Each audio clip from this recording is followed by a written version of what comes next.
I want you to get ready to embark on a transformative journey where there's no more suffering in silence, no more conforming to outdated societal norms.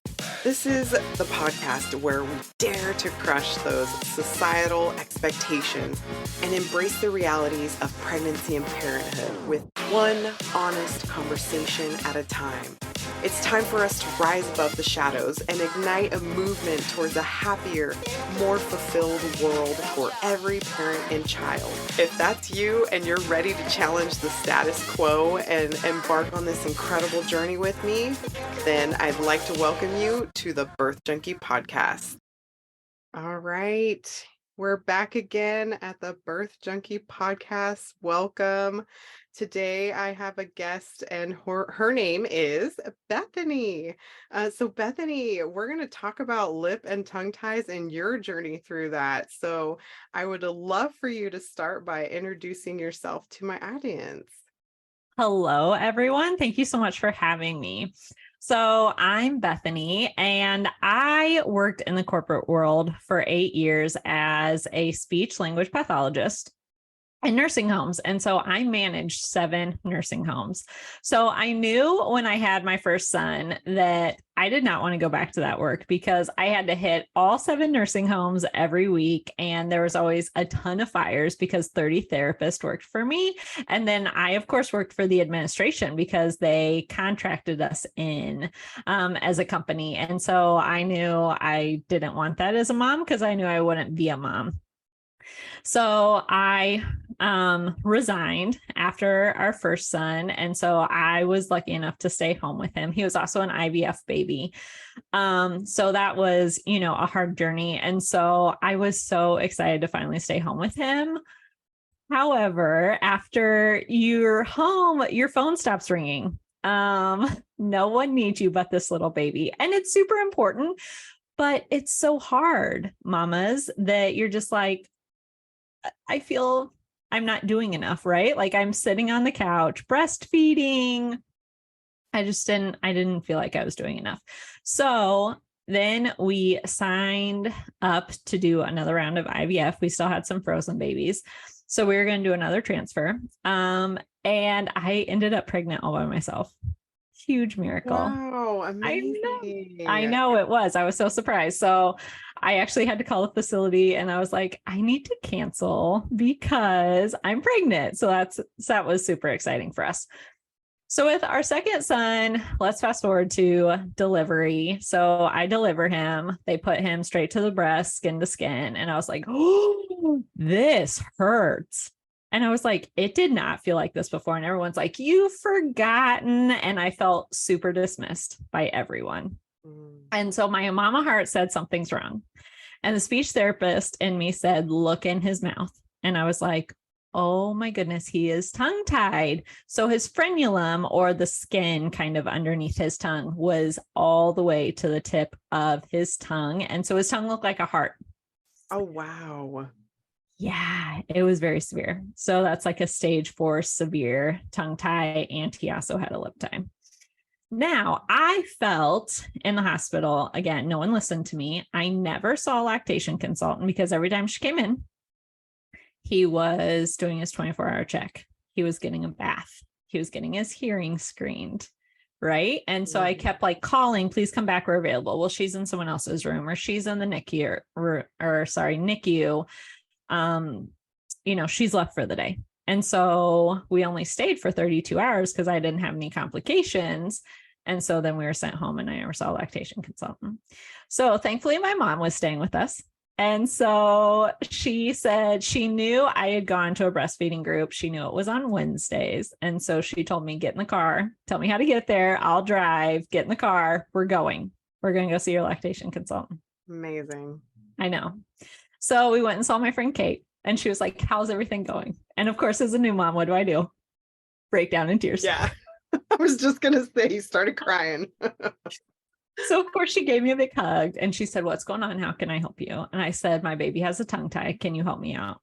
And so she said, well, let's check. And so, she let him suck on her finger, to double check. And she said, yeah, you're you're right. Yep. I bet breastfeeding is super hard. And I was like, yes. And I don't feel like I'm giving him enough milk. My breasts are hard as rock. And she was like, girl, you need to pump. Start pumping so you do not get those clogged ducts. So, of course, I started pumping. We called a dentist. He said, great, I'll see you tomorrow. Oh, that's great. So we are 4 days old. I'm taking my brand new baby to see a dentist and get his lip and tongue tie release. He did it that day in the office. Wow. Mm-hmm.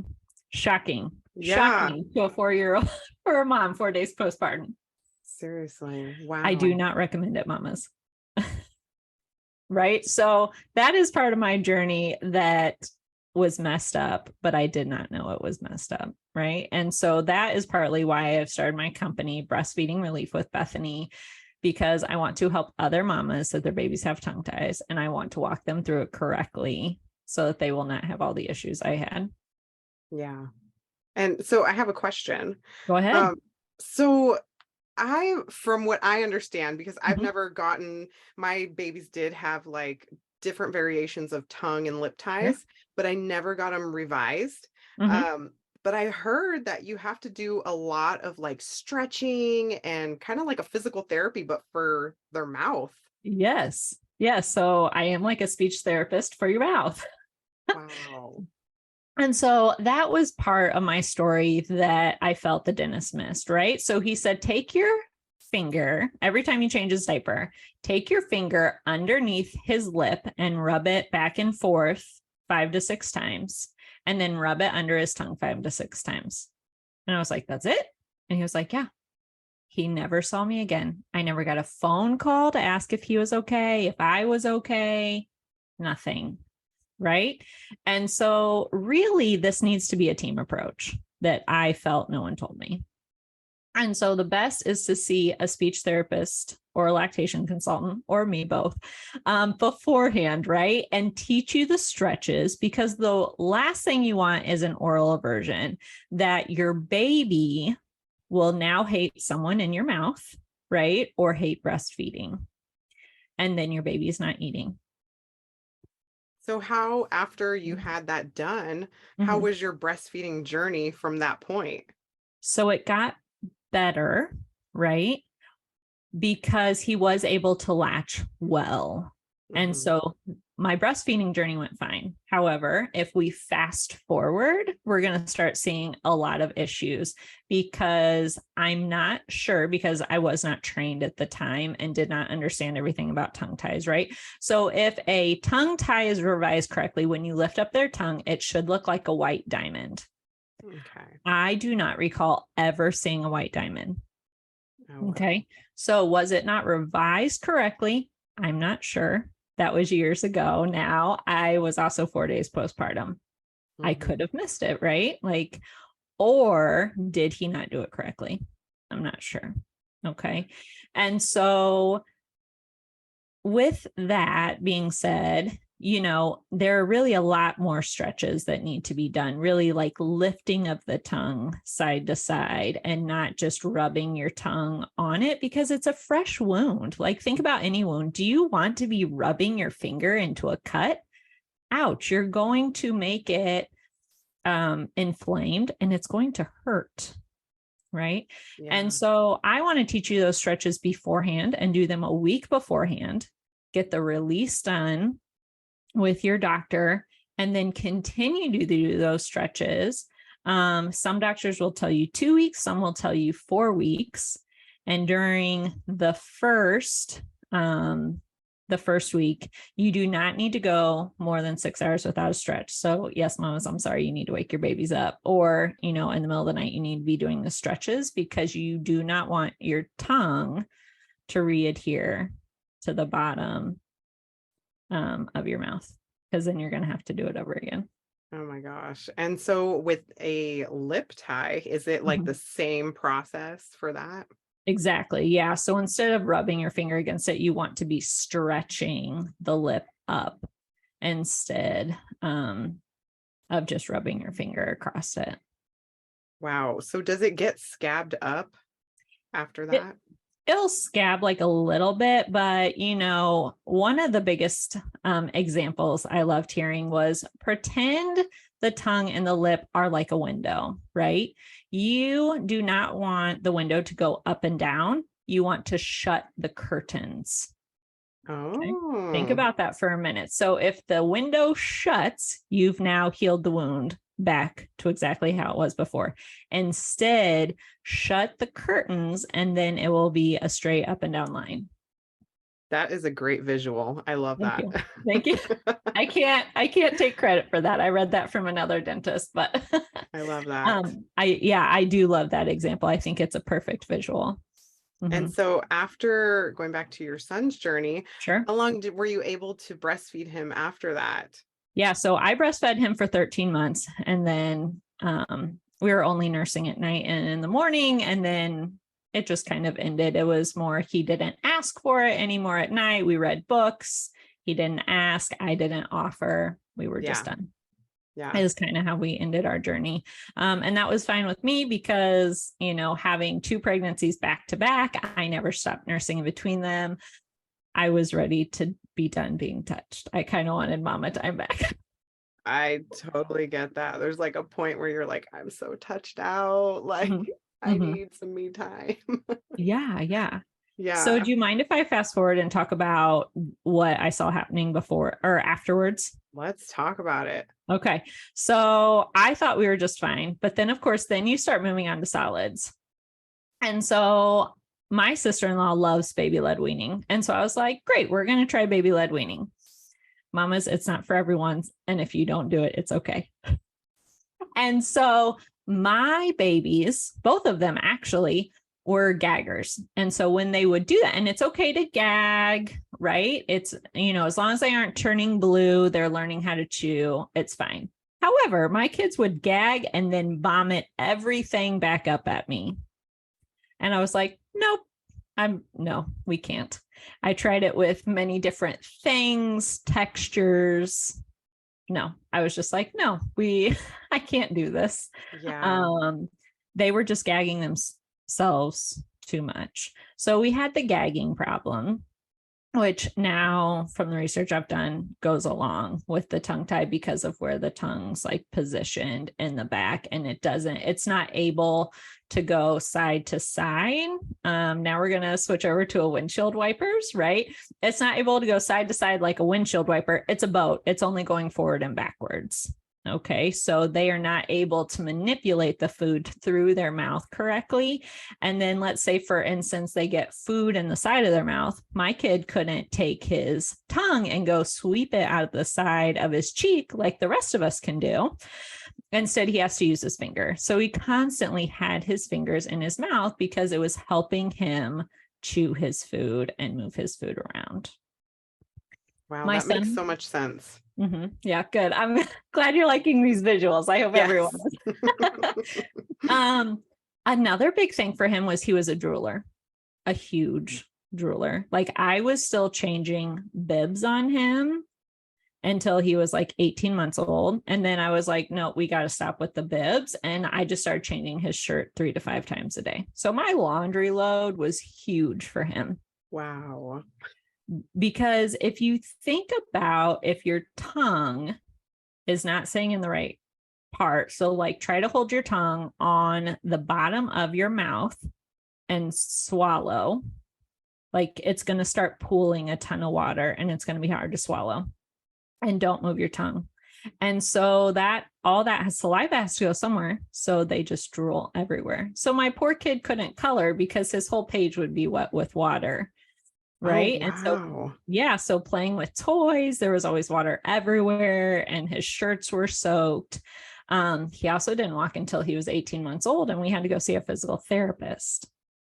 And so she put shoe supports in because she said he had flat arches. And I was like, no, I feel like there's something else going on than this. And so more research I started doing. I went back, of course, and started taking more continuing ed to figure out what was wrong with my kid because I felt like I can't say nobody listened, but nobody had an answer. So I Mhm. started taking more classes. So I went back to school to become a lactation consultant. I went and took the Feed the Pete's course to start figuring out why we were having trouble eating. We also call some of these kids the white bread kids because they only eat white breads. Anything that's soft to eat, soft granola bars. They love a soft sandwich. They love eating white toast, right? It's nothing hard for them to eat or chew. They love pouches. They love applesauces and yogurts. Think about all your pureed foods. Mm-hmm. Okay. And so I find, so it was time to come up to our pediatric dentist for the first time to go get his teeth cleaned. And so we're sitting there and she was like, you know, your son has a tongue tie. I said, I got it revised. She goes, no. Your son has a tongue tie, a posterior tongue tie. So it's in the back. She said, let me show you. And I said, oh my gosh, he does. Right. Mm-hmm. Because as a mom, it was revised. Why am I going to continue to check his tongue constantly and lift his tongue up with my fingers? I'm not. Mm-hmm. Right. And so I felt like the worst mom in the world that I had not thought about that is why we were still having all of these problems. You know, yeah, my kid should have been walking. You know, my kid can't jump. My kid can't ride a bike. My kid's drooling. My kid struggles to eat. But this didn't happen with my first kid, right? So then you feel like an awful mom that you never did this. Right. And So so do you feel like this was related to his tongue tie? Like his... Absolutely. Really? Because fast forward to him being 3 after seeing the pediatric dentist, we saw that pediatric dentist did not revise tongue ties. So she referred us out to an ENT. He revised his tongue tie at 3. I will tell you, I came home with a son that was so different. It took about a week, but my son no longer drools. He now jumps. He will not sit down to go downstairs. He will actually walk them. Wow. That was just from one tongue tie release and not doing anything else, right? Like no extra physical therapy. Like we did start seeing, right? I started that team approach. So I did start seeing a physical therapist, you know, after all this research that, oh, he's super tight. And she was like, he is so tight because every time you picked him up, he would arch his back. It was part of that stiffness, part of that low tone. Those kids are hard to pick up. And go ahead. Oh, I was going to say, I always did not like picking him up as he got bigger and older because he arched his back, whereas my other kid would lean into me. Oh, that's so interesting. But in my mind, it makes sense because if you look at the body as a whole, like if one thing in their body is so tight, it's all interconnected. So it is. Once that was revised or released, then he was just so different. Oh my gosh, that's amazing. It is. And so actually, if you go and look at, there's a really cool picture. If you look up fascia from your tongue to your toes, there was a guy that dissected a body that literally you can see the connection from the tongue all the way to the toes on how your body's connected with fascia. Oh my gosh, that is like, I feel like that's so life-changing. That could be life-changing for somebody. Oh, yeah. I had a friend that her son's was connected when he was older. I think he was 6 or 7.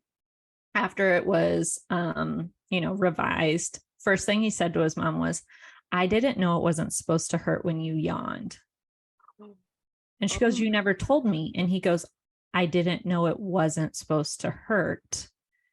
I can't believe my chest doesn't hurt anymore. Wow. And so I've heard of people, adults that actually have this done too. So do you have experience in research or anything like that? So one of my good friends, he actually had it done recently. He was 30 when he had it done. He went to the dentist and the dentist goes, whoa, you have a really bad tongue tie. And he goes, no, I don't. And he goes, no one's ever caught it. No, I don't. And he goes, yeah, you do. And so he said, okay, well, let's get it revised. So we got it revised. And he goes, oh, it is painful. And he goes, but he goes, it was instant relief. Right. And he was like, I can now touch my toes. And he goes, I had only ever eaten chicken because I thought steak was way too hard to chew. He goes, steak's delicious and not hard to chew anymore because I can move my tongue around and eat steak. Oh my gosh. So is part of what you do, do you kind of look for the tongue ties? Is that part of your specialty? Yes. Yeah. So I've gone and gotten extra education. This was not taught to me in my graduate program as a speech therapist. So this is extra education I've gotten. And it's like this whole rabbit hole I've started to go down. And so the tongue ties actually are starting to go with myofunctional therapy, which is another rabbit hole I'm going down on. Specifically, it's like where you place your tongue and your mouth posture. So if you think about it, when you're breathing, your lips should be closed. Your tongue should be right behind your teeth on the bumpy part, and your teeth should be apart. And you should always be breathing through your nose. And I know not everybody has that like at all. Yeah. So after you get these trainings, they always say, please don't go to Disney World because you will notice so many things. Everybody with their tongue or lip ties. Well, that, and then people breathing through their mouth, and, there's just a whole mess of things that you look at and you're like, oh, yikes. We all need a little bit of therapy in our life. No kidding. So then what is like the spectrum of what you do now? What does that cover? Yeah. So of course I help mamas and babies with their latch. And I will tell you, mamas, not every baby needs to be released. Right. And so we're looking for function. So if they have good function, if they have a good latch, they're getting enough milk, mamas, you don't have what we call lipstick nipples, right? So when the baby pulls off, your nipple doesn't look like a beautiful brand new thing of lipstick, and your nipples aren't white. You aren't getting clogged ducts all the time. You're functioning well right now. Your baby doesn't need to be released. Now, in the future, I talked about some of the things I saw, but also as a speech pathologist, I also see lots of kids with R issues. So if I have an R issue, because I also work in the schools, first thing I check for is a tongue tie. So I started working at a new school this year, and this girl had an awful R, and I checked her right away, and she had the same tongue tie as my son, a heart-shaped tongue. Wow. Yeah. But I did contact the parents, and they said, we aren't fixing it. It's fine. And I said, that's fine. Again, your choice. You do not have to, right? And that girl's choice could be later that she might want to get it revised because she's like, I'm so tight, this hurts, right? And so I also want to help families walk through the correct path with a team approach. So seeing the speech therapist, seeing a pediatric dentist or an ENT, whatever's in your area, because they aren't all over. It's nice. I live in Indianapolis, and so it's quite a big city. So we have more than one choice, right? But I've also lived in small itty bitty towns, and you might have to drive an hour to find anyone close to you. Wow. You also need to be seeing a physical therapist for that tightness. You could also see a craniosacral therapist, again, for the tightness, a chiropractor for your tightness, right? You don't need to see all three, but you want to find someone that specializes in babies specifically to help with that tightness, especially if a baby has torticollis, mama. So that's a baby that will only look one side. So if they only want to feed off your left breast and never your right, then we have an issue. Right. And so they're going to help loosen up that baby and help with all that tightness, and hopefully not being like my baby and difficult to pick up. Right. Also, if they're like shrugged and, pulled in so tight that they always have red creases in their neck, or you're always complaining about milk gets stuck in their neck. I constantly am washing their neck. They're too tight, mom. they're way too tight and need to be seen by another provider. That is good to know. Mm-hmm. Yeah. Wow. Okay. So walk me through like a process for a mom. Like, Mm-hmm. if she is like, oh my gosh, I have lipstick nipples, Mm-hmm. like my baby's not gaining weight, Mm-hmm. and she's coming, she's going to find some help. What Mm-hmm. would that process look like for somebody typically? Sure. So first I would go find a lactation consultant, and not, as we say, not all lactation consultants are the same, right? In any profession, right? Depending on your continuing ed, depending on what you specialize in, learn about, right? So I would find one, especially if you feel your baby has a tongue or a lip tie, go find one that specializes in this area.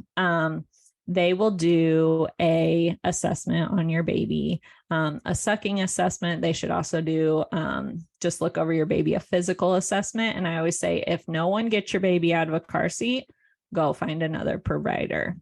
Okay. Because you should always take the baby out of the car seat and see how your baby does. The lactation consultant should also see you breastfeed if you're breastfeeding. If not, see how feeding is going. I want to know the rate of your nipple flow. Is it a 1? Is it a 2? Are we working with a Dr. Brown? What are we working with? Because not all flow rates are the same across the board. So those are always good to know. How quickly is your baby eating? Does it seem like your baby's almost drowning in milk? That's also an issue, because sometimes you're like, my baby's a lazy eater. Are they a lazy eater? And then you up the flow rate, and then they're going to start drowning in milk, which is not great either. So it could be just revising that tongue tie. They'll actually get a functional suck, swallow, breathe is what we call it, a 1-1-1 suck, swallow, breathe. And are they able to do that correctly? Okay, then your lactation consultant should refer you to someone they know and trust, the pediatric dentist, the ENT, whatever is close to you, for them to also do an evaluation. I usually send my notes over to the pediatric dentist. This is what I see. This is what I think. Lactation consultants by themselves are not allowed to diagnose, right? As speech therapists that have more continuing ed, some states allow it, some states do not allow it. But letting the pediatric dentist just know what you see. They will also do an evaluation. And then you could also say, I would like to see this baby for a week. Can we schedule a week out? I then want to see the baby again after the release. And then a week later to make sure everything's going okay. Now, one of my friends says this, I'll give you the secret sauce. If your baby starts clicking again, or you're starting to see a lot of problems after the tongue tie is revised within those first few days up to 7 days, and you're seeing those problems again, the tongue might be readhering to the base of the mouth. And I call into the pediatric dentist or lactation consultant and say, I need to be seen today ASAP. I need you to do a deep stretch for me, because sometimes as new mamas, we don't want to hear our babies cry. We're so nervous we're hurting our baby. But if you aren't doing a deep enough stretch, again, that window is closing and we need the curtains to close. So let us help you open the window just a little bit so the curtains can close correctly. Okay. Yeah. That makes sense. Yeah. And then also it's good to also have on your team right away. Also, after you've seen that lactation consultant, I also say, this is my favorite chiropractor in town, and go see them too, because they also want to see your baby before, make sure your baby's all aligned and straightened out. Then afterwards as well, to make sure everything's going okay and the tightness is being released. Yeah. Gosh, that makes so much sense. And it feels like when you say it out loud, it's a lot of things to do. It is. But I mean, the fact that it affects the body as a whole, Mhm. I mean, I feel like it's so worth it. Like, it makes me want to Mhm. go out right now and go get all my kids checked Mhm. and get them revised if they are, because I mean, the fact that it can affect your speech, it can affect the way you Mhm. move, like that's a huge deal. And the fact that some people it even hurts when they yawn, like I didn't even Mhm. realize that was a thing. Mhm. Mhm. Uh, Absolutely. And one thing, with sometimes your pediatric doctors say, well, let's have their baby stick their tongue out or watch the baby. And they're like, oh, it goes past um, the lip line. It's fine.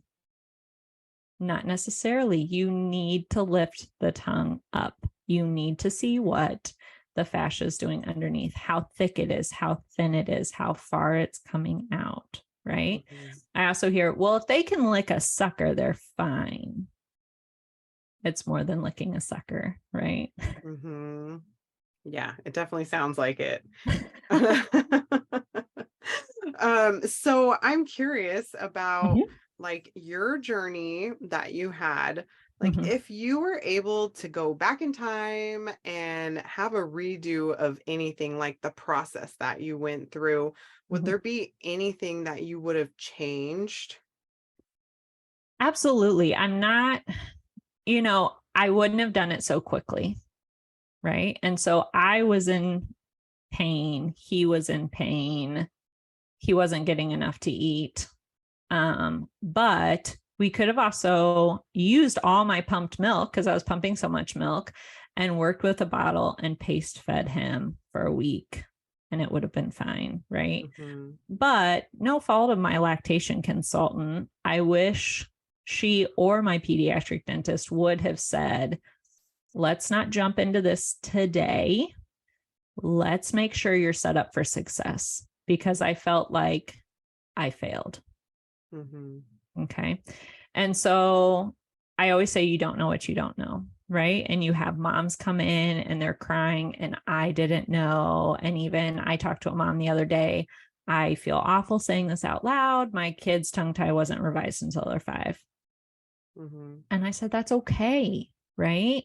You didn't know what you didn't know. But mhm. I always tell mamas, listen to your mom gut and keep getting second, third, fourth, fifth opinions until you figure out what is wrong. And it's okay to get a second opinion. It's okay to change your pediatric provider. Yeah, I think that's great that you said that, because I feel like we think like just because we have this one doctor or one professional that we see, Mhm. that we have to just automatically go with what they say.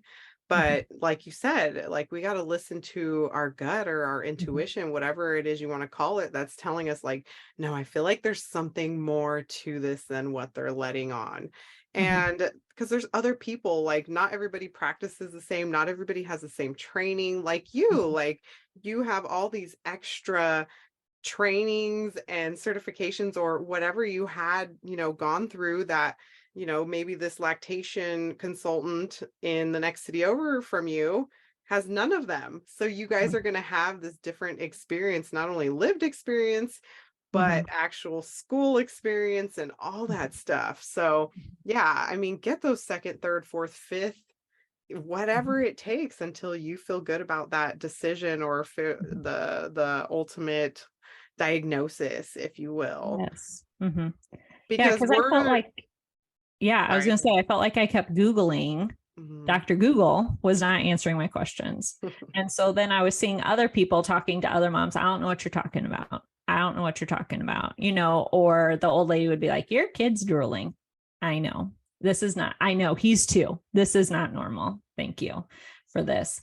Um, but so I finally was like, okay, I think if I start finding my own continuing ed, what I think it is, oh, it's not this. That's okay. Okay, I will go find continuing ed here. Oh, I think it's partly here. Right. And so Mhm. I kind of touched on a few things, but until I finally found that pediatric dentist that also is specialized in myo training, does the myo munchie.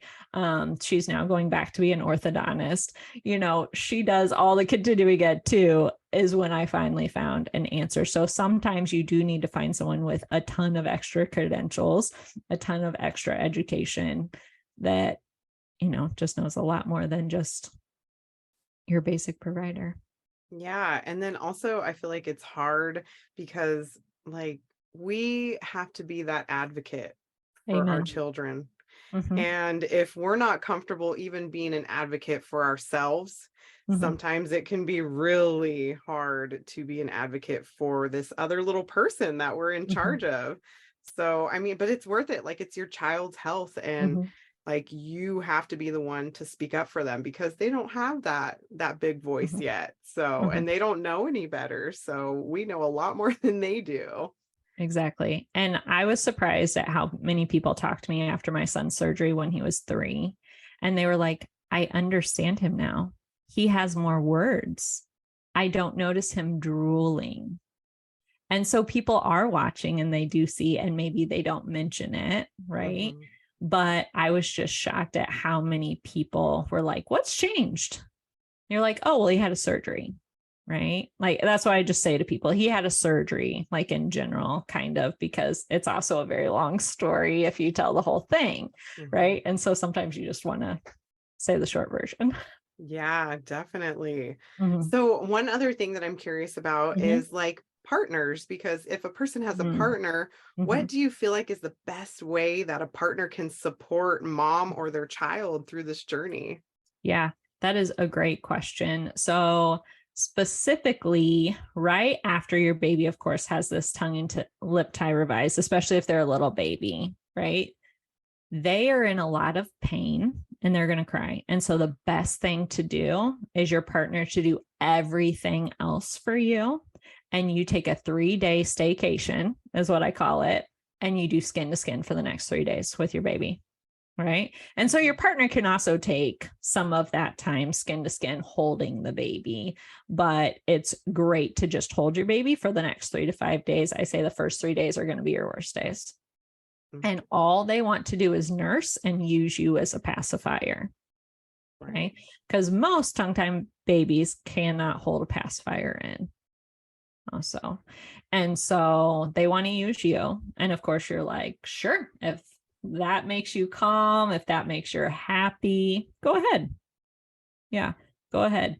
And so I think the best for me was that since I already had another son, that my husband was able to watch our oldest and cook for us and heat up meals and bring me water. And I could just hold him through that time as being his comfort, because they aren't going to prescribe you any medication, right? When they're that little. Some will do Tylenol, some will do Motrin, and some just say, no, nothing, just like if you get your son's, help me out here. Thank you. All of a sudden I couldn't think of it. Circumcision done. I mean, they don't give them medicine for that or tell you to go home and take Tylenol, so it's kind of the same thing. And so I think that was the biggest for me, was that, hey, you need to help out and do everything else so that I can take care of this baby. Yeah. So that's what I would say is the biggest thing. Also, I'll give you a few more secrets, mamas. So they're, of course, in pain. And so there's not a lot to give them. The best thing to do is take your breast milk, take small, tiny amounts and freeze it. And then you have seen those munchy bags, right? When babies are exploring and you can put a banana in it or a strawberry or whatever, put it in the bag. I prefer the silicone ones over the mesh ones. But use what you have at home if you already have one. It's frozen, or breast milk, put it in the bag, and then they can chew on that. It's cold, so it's going to numb it a little bit. B, they're getting hydrated off your breast milk. That's a great tip. I love those little things. I have the silicone ones too. I loved it. Yeah, they're amazing. So, as new moms, you might not have one yet, but, thanks to friendly people, you can get them in 2 days. Yeah, no kidding. Okay, so if somebody would love to connect with you, which, oh my gosh, you're such an amazing resource. I think everybody should. What would be the best way that they could do that? Yeah, so you can find me on Instagram at Breastfeeding Relief. You can also find me on my website at breastfeedingreliefwithbethany.com.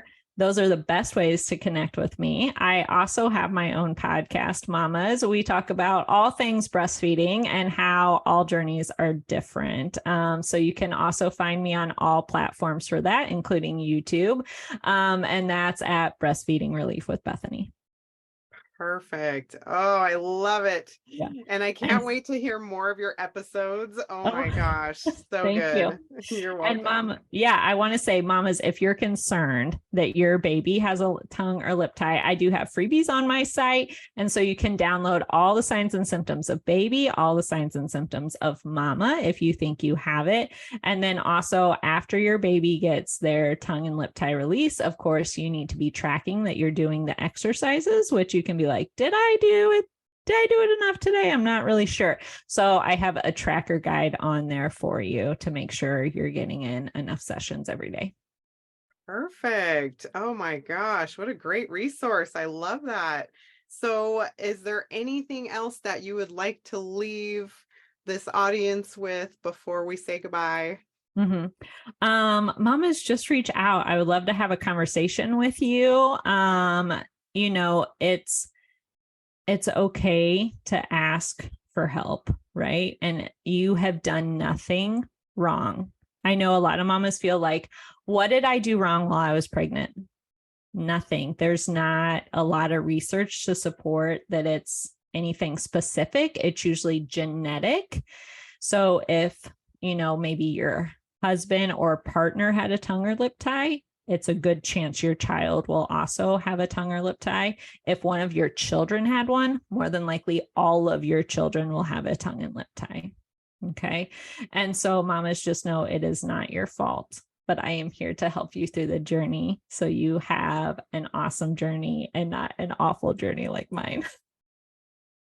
Well, but that journey brought you here, and It now did. you're an amazing resource for all these women in need. So thank you so Mhm. much for the work that you do. It's so appreciated and so needed. Yeah. Thank you, mamas. All right. Well, you take care. We'll chat again soon. Oh my gosh, I feel so honored that you took the time out of your busy day to listen to that episode. I really hope that you liked it or something resonated with you or you learned something new today. Make sure to hit subscribe so that you don't miss an episode. And if you'd like to connect with me, go ahead and go to the show notes and click the link. I'd love for you to rate and review this show. That helps more people see this show when they're searching. Thank you so much, and I hope you have a beautiful day. I will see you next week.